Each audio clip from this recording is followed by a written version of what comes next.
Hey guys, I would definitely have to say this is, we've already gone through 2 days, and I would tell myself to pay more attention, be prepared.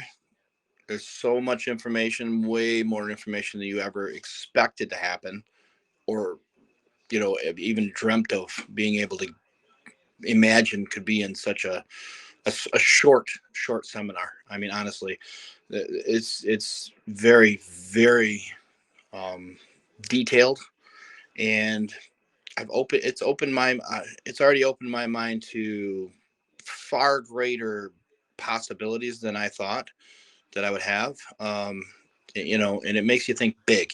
It doesn't it you go into something like this, you think you're thinking big. You're not. You're thinking small.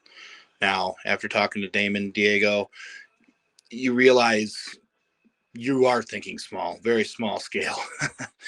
And what they do is they open your mind. They open your mind and really make you think large scale, make you think what truly can be done and where the market is now to what the market's going to be in a very short period of time, and where you're going to be in a short period of time.